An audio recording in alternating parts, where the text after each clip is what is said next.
Hello everyone, welcome to Swami current affairs classes YouTube channel. నిన్న మనం జనవరి 1 current affairs అంటే జనవరి 1కి సంబంధించినవి జనవరి 2వ తారీఖున మనం డిస్కస్ చేయడం జరిగింది. అయితే జనవరి 2వ తారీఖుకి సంబంధించినటువంటి కరెంట్ అఫైర్స్ ఈరోజు జనవరి 3న మనం డిస్కస్ చేయడం జరుగుతుంది.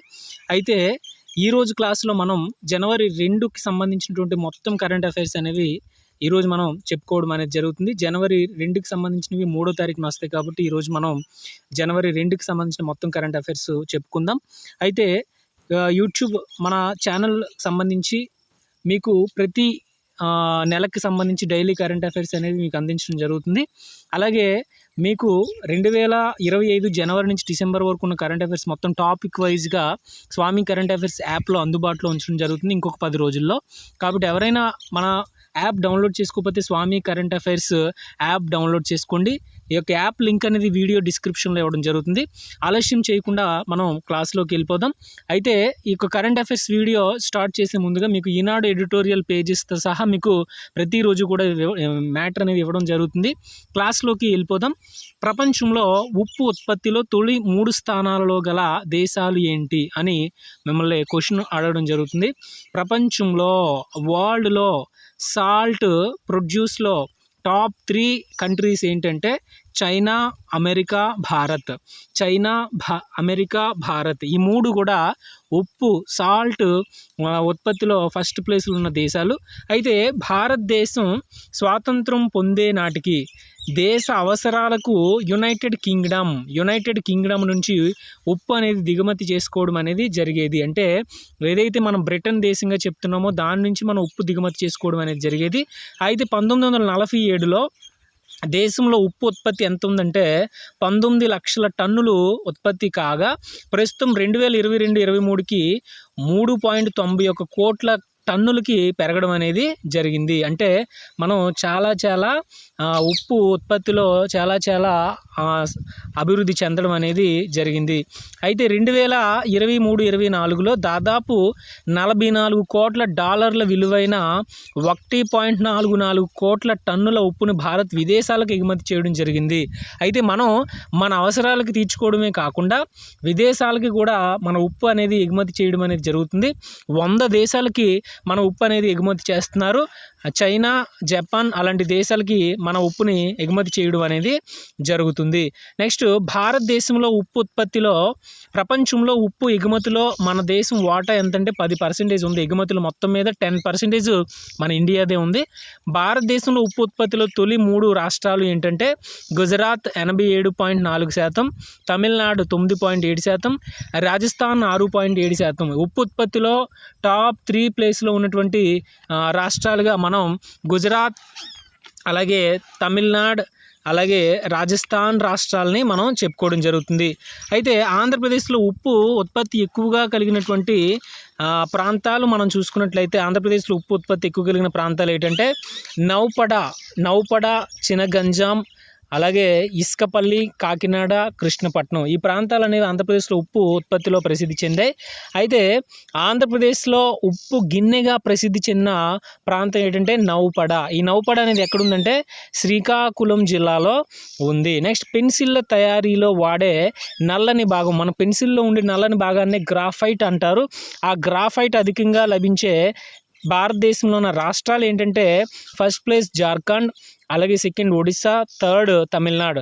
అయితే ఈ యొక్క గ్రాఫైట్ అధికంగా లభించే దేశాలు ఏంటంటే భారత్, చైనా, శ్రీలంక. అయితే పెన్సిల్లో ఈ గ్రాఫైట్ చుట్టూ ఉండేటువంటి కలప లేదా చెక్క అనేది ఏ వృక్షం నుంచి తయారు చేస్తారంటే దేవదారు వృక్షం నుంచి తయారు చేయడం అనేది జరుగుతుంది. నెక్స్ట్ మనం చూసుకున్నట్లయితే 1993-2022 వరకు చూస్తే వాతావరణ మార్పుల వల్ల భారీగా నష్టపోయిన దేశాల్లో భారతదేశము ఎన్నో స్థానంలో ఉంది అంటే 6వ స్థానము. దాదాపు $18,000 కోట్ల నష్టం అనేది భారతదేశానికి వచ్చింది 1993 నుంచి 2022 మధ్య. అయితే 2025లో జనవరి నుంచి నవంబర్ వరకు మొత్తం మీద 331 రోజులు భారతదేశం అనేది వివిధ ప్రకృతి విపత్తులకి లోనవడం జరిగింది. దీనివల్ల మొత్తం మీద 4419 మంది చనిపోవడం జరిగింది. దేశం మొత్తం మీద 4.3 కోట్ల ఎకరాల్లో పంట నష్టం కూడా వచ్చింది. అలాగే ప్రతి సంవత్సరం కూడా ఎవరి జయంతిని జనవరి 3న భారతదేశంలో మహిళా ఉపాధ్యాయ దినోత్సవంగా జరుపుతున్నారంటే సావిత్రిబాయి పూలే. అయితే 1848లో మహారాష్ట్రలోని పూణేలో మొట్టమొదటి బాలికల పాఠశాలని జ్యోతిరావు పూలే స్థాపించడం జరిగింది.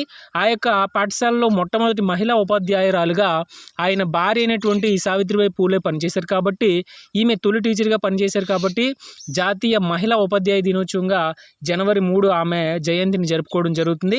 అయితే ఈమె 1852లో మహిళలకు వారి హక్కుల కోసం పోరాడేలాగా మహిళా సేవా మండల్ అనే దాన్ని స్థాపించడం జరిగింది. దేన్ని స్థాపించారు? మహిళా సేవా మండల్. అలాగే ఈమె రచనలు చూస్తే కావ్య ఫూలే, అలాగే భవన్ కాశీ సుబోధ్ రత్నాకర్ ఈ రెండు కూడా కవితా సంపుటాలు ఈమె రాయడం జరిగింది. అయితే 1897లో ప్లేగు వ్యాధిగ్రస్తులకు సేవ చేసేటప్పుడు ఈమెకు కూడా వ్యాధి వచ్చి ప్లేగు వ్యాధితో ఈమె చనిపోవడం జరిగింది. నెక్స్ట్ జనవరి 3, 4, 5 తేదీల్లో 3వ ప్రపంచ తెలుగు మహాసభలు ఎక్కడ జరగబోతున్నాయంటే గుంటూరు, ఆంధ్రప్రదేశ్లోని గుంటూరులో జరగబోతున్నాయి.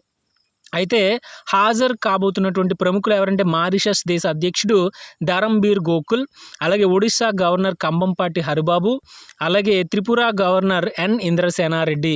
నెక్స్ట్ 2026 ఏప్రిల్ 1 నుంచి కేంద్ర ప్రభుత్వం అమల్లోకి తేబోతున్నటువంటి మహాత్మా గాంధీ జాతీయ గ్రామీణ ఉపాధి హామీ చట్టం ఏదైతే ఉందో ఇప్పటి వరకు మనకి ఆ నరేగా స్థానంలో రాబోతున్న కొత్త చట్టం పేరు ఏంటంటే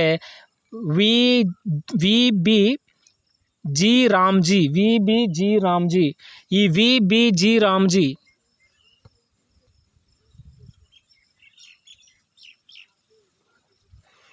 యొక్క VBG రామ్జీ అనేది మనం చూసుకున్నట్లయితే Viksit Bharat guarantee for Rozgar Ajeevika mission. V అంటే వికసిత్, బి అంటే భారత్, జి అంటే guarantee, for Rozgar Ajeevika mission Gramin, Ramji అంటే గ్రామీణ. ఈ విధంగా మనకి కొత్త చట్టం పేరు ఈ విధంగా రూపకల్పన చేశారు. దీని ద్వారా ప్రతి పేద కుటుంబానికి కూడా ఇప్పటివరకు 100 రోజుల పని దినాలు కల్పిస్తే ఇక్కడ నుంచి 125 దినాలు పని దినాలు కల్పించాలని లక్ష్యంగా పెట్టుకున్నారు. అయితే దీనికి సంబంధించిన నిధులు అనేది 60% కేంద్ర ప్రభుత్వం, 40% రాష్ట్ర ప్రభుత్వం అనేది పెట్టుకోవడం అనేది జరుగుతుంది. నెక్స్ట్ మనం చూసుకున్నట్లయితే 2025-2026 ఆర్థిక సంవత్సరానికి గాను తొలి 9 నెలల్లో దేశంలో పెట్టుబడుల ఆకర్షణలో అంటే వివిధ కంపెనీల నుంచి పెట్టుబడుల ఆకర్షణలో దేశం మొత్తం మీద కూడా తొలి స్థానంలో ఆంధ్రప్రదేశ్ నిలిచింది 25.3%. అలాగే second place Odisha 13.1%, third place Maharashtra 12.8%. అయితే ఈ పెట్టుబడుల ఆకర్షణలో దీనికి సంబంధించిన నివేదిక ఎవరు విడుదల చేశారంటే bank of Baroda, centre for monitoring Indian economy. Next వాతావరణ మార్పులను ముందుగానే క్షుణ్ణంగా అంచనా వేసేలాగా సరికొత్త పరికరాన్ని రూపొందించినటువంటి వారు ఎవరంటే NIOT, national institute of ocean technology వారు చెన్నైకి సంబంధించిన ఈ సంస్థ వారు వాతావరణ మార్పులను ముందుగానే గుర్తించేలాగా సరికొత్త పరికరాన్ని తయారు చేశారు. 10 నుంచి 20 కిలోమీటర్ల ఎత్తు వరకు గాలి వేగం, దిశ, మేఘాల స్థితి, సముద్ర శీతల స్థితి ఇవన్నీ కూడా అంచనా వేయడం అనేది జరుగుతుంది. ఈ పరికరం ద్వారా ప్రతి 3 నెలలకు ఒకసారి కూడా వాతావరణ సంబంధించినటువంటి సమాచారము ఖచ్చితంగా అందించడం అనేది జరుగుతుంది. అలాగే ఎక్కడ జరిగిన తవ్వకాల్లో క్రీస్తుపూర్వం 6వ శతాబ్దం నాటి విలువైన రాళ్ళు, ఆ రాళ్ళ యొక్క శాస్త్రీయనామం లాపిస్ లాజులి. ఆ లాపిస్ లాజులి అనేటువంటి విలువైన రాళ్ళు, అలాగే 2వ శతాబ్దం నాటి నాణ్యాలు, వాసుదేవ చక్రవర్తి ఫోటో ఉన్నటువంటి నాణ్యాలు కుషానుల కాలం నాటివి ఏ ప్రాంతంలో బయటపడ్డాయంటే తక్షశిల. బీర్ మౌండ్ అనే దెబ్బపై తవ్వకాలు జరిపితే అక్కడ బయటపడడం జరిగింది. అయితే ఆ బీర్ మౌండ్కి సంబంధించినటువంటి తక్షశిల అనేది ప్రస్తుతం ఎక్కడుందంటే పాకిస్తాన్లో ఉంది. ఏ పత్రిక వెల్లడించిందంటే డాన్ పత్రిక, పాకిస్తాన్కి చెందిన డాన్ పత్రిక. నెక్స్ట్ ఆర్థిక సంక్షోభంలో కూరుకుపోయిన ఇరాన్లో ప్రస్తుతం ఆందోళనలు చెలరేగుతున్నాయి. అయితే ఇరాన్లో ఏ ప్రాంతాల్లో ఎక్కువగా జరుగుతున్నాయని అడుగుతారు. లోరెస్తాన్, లోర్డెగాన్, అజ్నా, కుహుదాస్త్. ఈ 4 ప్రాంతాల్లో నగరాలు మీరు గుర్తుపెట్టుకోవాలి. అక్కడ కుహుదాస్త్ అనే నగరం ఏ దేశానికి చెందింది, లేదా అజ్నా అనేది ఏ దేశానికి చెందిందని మేము క్వశ్చన్లు అడుగుతారు కాబట్టి ఇంపార్టెంట్. ఇరాన్ ప్రస్తుత అధ్యక్షుడు ఎవరంటే పెజెస్కియాన్.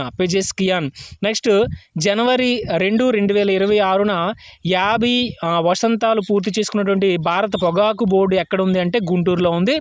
1976లో ఈ యొక్క ఎన్జి రంగా అలాగే కొత్త రఘురామయ్య వీళ్ళిద్దరి కృషితో మనకి భారత పొగాకు బోర్డు అనేది గుంటూరులో ఏర్పాటు చేయడం జరిగింది.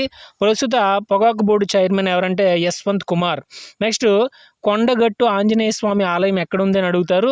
జగిత్యాల జిల్లా, తెలంగాణ. దీనికి సంబంధించి ఎందుకు మనం చెప్పుకున్నామంటే మన ఆంధ్రప్రదేశ్ ఉప ముఖ్యమంత్రి పవన్ కళ్యాణ్ గారు ఈ కొండగట్టు ఆంజనేయ స్వామి ఆలయాన్ని సందర్శించడం అనేది జరిగింది.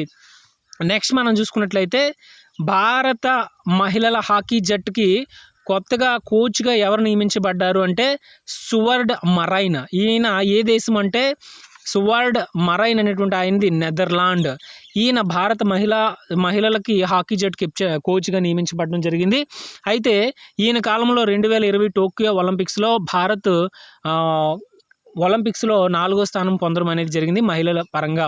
అలాగే అంతర్జాతీయ క్రికెట్కి రిటైర్మెంట్ ప్రకటించిన ఉస్మాన్ ఖవాజా ఏ దేశానికి చెందినవారని అడుగుతారు. ఆస్ట్రేలియా. అయితే ఈయనకు ఒక ప్రత్యేకత ఉంది. పాకిస్తాన్ దేశంలో పుట్టి వాళ్ళ ఫ్యామిలీ ఆస్ట్రేలియాలో స్థిరపడడం వల్ల ఆస్ట్రేలియాకి ప్రాతినిధ్యం వహించినటువంటి ఏకైక తొలి ముస్లింగా ఈయన రికార్డు సాధించడం అనేది జరిగింది. ఈ విధంగా 2026 జనవరి 2కి సంబంధించి మొత్తం కరెంట్ అఫైర్స్ మనం ఈ యొక్క 3వ తారీఖున మనం మొత్తం కూడా చెప్పుకోవడం జరిగింది. అలాగే అంటే 3కి సంబంధించిన కరెంట్ అఫైర్స్ 4వ తారీఖున వస్తాయి. ఈ విధంగా మనకి మొత్తం కూడా జనవరి 1 నుంచి మనం అందించుకోవడం అనేది జరుగుతుంది. సో ఫ్రెండ్స్, ఇది ఈ రోజు క్లాసు. దయచేసి మన వీడియో నచ్చినట్లయితే లైక్ చేయడం మర్చిపోవద్దు. అలాగే మీ ఫ్రెండ్స్ అందరికి కూడా షేర్ చేయండి. ఇక్కడ నుంచి డైలీ కరెంట్ అఫైర్స్ మీకు ప్రతిదీ కూడా అందించడం జరుగుతుంది, ఈనాడు ఎడిటోరియల్ పేజెస్తో సహా. కాబట్టి మన ఛానల్ ఫాలో అయితే మీకు చాలా చాలా ఉపయోగపడడం అనేది జరుగుతుంది. SSC GD constable, railway group D exams, AP police constable, అలాగే డిఎస్సి అభ్యర్థులు అందరికీ కూడా, తెలంగాణ ఆంధ్రప్రదేశ్లో ఉన్న అందరికీ కూడా మన క్లాసెస్ అనేవి చాలా ఉపయోగపడతాయి. 2025 జనవరి నుంచి డిసెంబర్ వరకు ఉన్న మొత్తం కరెంట్ అఫైర్స్ అద్భుతంగా మీకు మన స్వామి కరెంట్ అఫైర్స్ యాప్లో అతి తక్కువ కాస్ట్కే నోట్స్ మరియు క్లాసెస్ రూపంలో అందుబాటులో ఉంచడం జరుగుతుంది. కాబట్టి దయచేసి మన యాప్ని డౌన్లోడ్ చేసుకోండి. Thank you very much.